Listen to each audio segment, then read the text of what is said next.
کی اور اس کے رسول کی.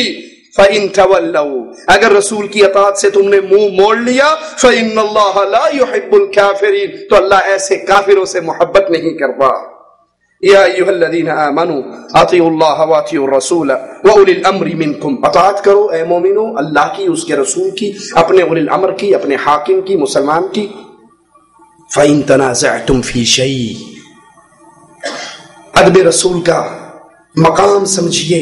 اگر تمہارا اور تمہارے عالم کا, تمہارے شیخ کا, تمہارے مرشد کا, تمہارے حاکم کا جھگڑا ہو جائے, فَإِن تَنَازَعْتُمْ فِي شَيْءٍ کسی مسئلے میں جھگڑا ہو جائے, قبر پکی بنانی ہے یا کچی, دربار لگانا ہے یا نہیں, قبہ بنانا ہے یا نہیں, عرس لگانا ہے یا نہیں, 11ویں پکانی ہے یا نہیں, محرم کے گھوڑے نکالنے ہیں یا نہیں, کنڈے کرنے ہیں یا نہیں, شبرات منانی ہے یا نہیں, میلاد النبی کا جلوس جشن کا نکالنا ہے یا نہیں. فَإِن تَنَازَعْتُمْ فِي شَيْءٍ کسی مسئلے میں امام, شیخ, ملا, مرشد, امام, حاکم, بزرگ سے جھگڑا ہو جائے فَرُدُّوهُ اس جھگڑے کو لے آؤ.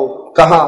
4 کے پاس, 12 کے پاس, لسوڑی شاہ کے پاس, کسوڑی شاہ کے پاس, کاواں والی سرکار کے پاس, ایٹ شاہ کے پاس, پیر ککڑ شاہ کے پاس. کس کے پاس لے آؤ؟ یہ حل کون کرے گا؟ لے آؤ اس جھگڑے کو. کہاں پر؟ فردوہ الی اللہ والرسول اللہ کے پاس لے آؤ, رسول اللہ کے پاس لے آؤ. جو مدینے والا فیصلہ کر دے ساری دنیا سے ٹکر لے لینا, مصطفیٰ کی بات کو ٹھوکر نہ مارنا. کس کو کہہ رہا ہے مالک؟ ان کنتم تؤمنون باللہ والیوم الآخر اگر تمہارا اللہ اور آخرت کے دن پہ ایمان ہے تو جھگڑے کا فیصلہ رسول اللہ سے کروانا. مفہوم مخالف کیا نکلا کہ جو اپنے ہر جھگڑے کا فیصلہ مصطفیٰ علیہ الصلوۃ والسلام سے نہیں کرواتا حقیقت میں نہ وہ اللہ پر ایمان لاتا ہے نہ قیامت پہ ایمان لاتا ہے. بخاری و مسلم میں ہے, سیدنا انس فرماتے ہیں میں ابو طلحہ کے گھر میں شراب پلا رہا تھا کہ اللہ کے نبی کی طرف سے اعلان کرنے والے نے اعلان کیا کہ شراب حرام ہو گئی. ابو طلحہ نے کہا اس شراب کو باہر جا کر انڈیل دو, شراب پھینک دو. کہا مدینے کی گلیوں میں شراب بہنے لگ گئی.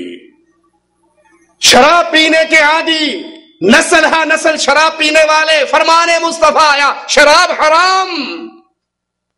کسی کو سمجھاؤ اے سگریٹ پینے والے بھائی یہ سگریٹ حرام ہے. مول صاحب آ جڑی لائی اے تے پوری کر لین دو, اے جڑی ڈبی لئی ہے اے تے پوری کر لین دو. ایستا ایستا ہولے ہولے ہی چھڈاں گا. اگر ادب مصطفیٰ ہے, نبی کا احترام ہے تو یہ تو سنو کون کہہ رہا ہے. جو حدیث رسول کو سن کر ایمان نہیں لاتا اس کے دل میں مصطفیٰ کا احترام باقی ہے.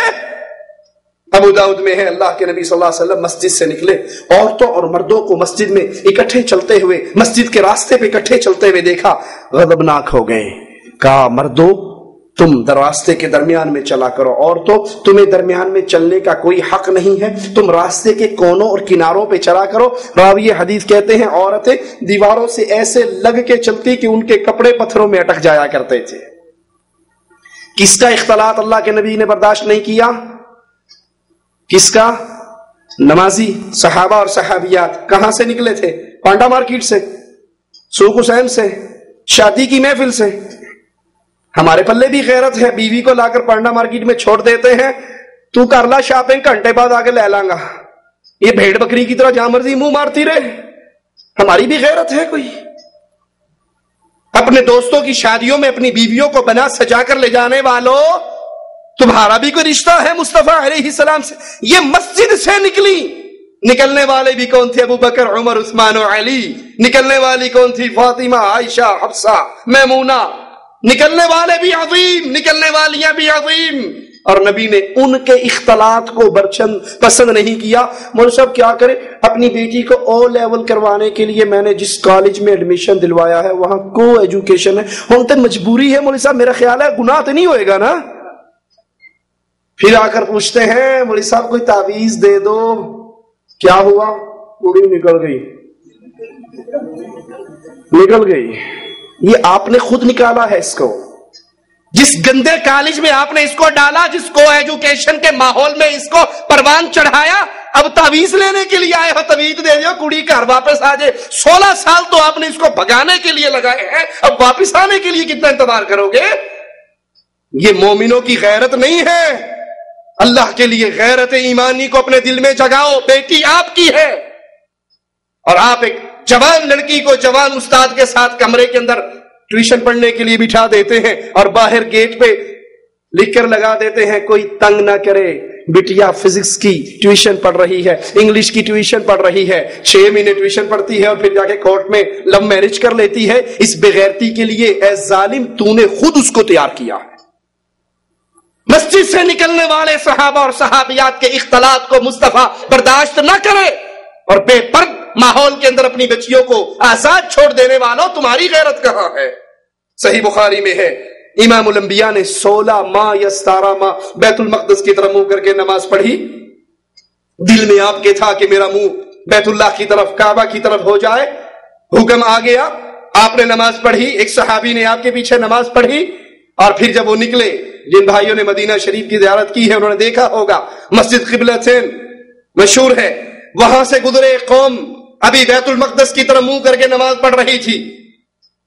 انہوں نے آواز لگائی, میں نے اللہ کے رسول کے ساتھ نماز پڑھی ہے, آپ کا چہرہ بیت المقدس کی طرف نہیں بلکہ بیت اللہ کی طرف تھا. وہ کہاں تھے؟ حالت رکوع میں.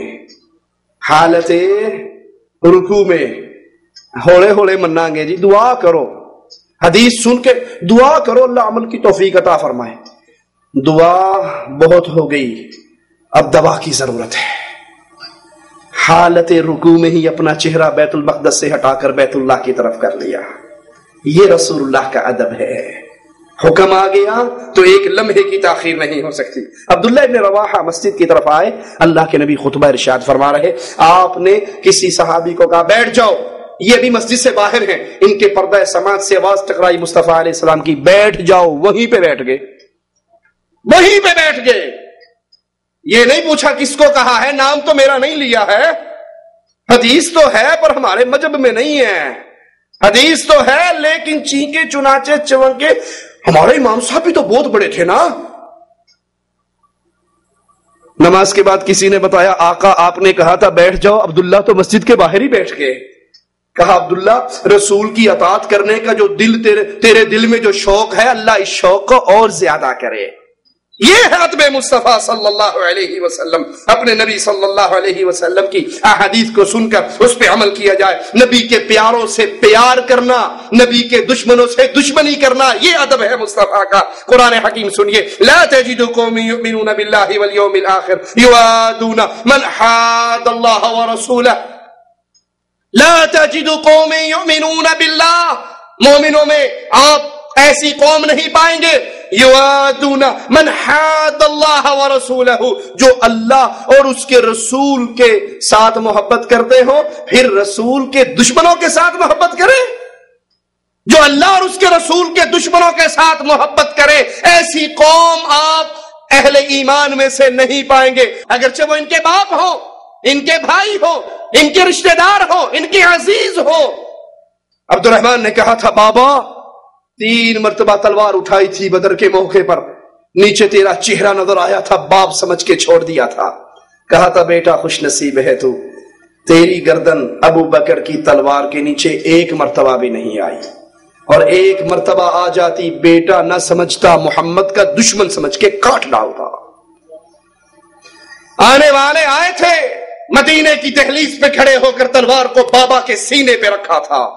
تو نے کہا تھا آج عزت والے ذلیلوں کو مدینے سے نکال دیں گے. بابا تو ذلیل ہے, محمد عزت والے ہیں. ہر بندہ مدینے میں داخل ہو سکتا ہے, اور اگر تو قدم اٹھائے گا تیری گردن کو ہی کاٹ ڈالوں گا. نبی کے پاس آئے تھے, اللہ کے نبی میرے باپ کو قتل کرنے کا فیصلہ اگر آپ نے کر لیا ہے, یہ خدمت صرف میرے ذمہ لگانا. نبی کے پیاروں سے پیار کرنا, نبی کے دشمنوں سے نفرت کرنا, یہ ادب ہے. عبداللہ ابن عباس فرماتے ہیں رسول اللہ صلی اللہ علیہ وسلم نے فرمایا من سب اصحابی, جس نے میرے صحابہ کو گالی دی, فعلیہ لعنت اللہ.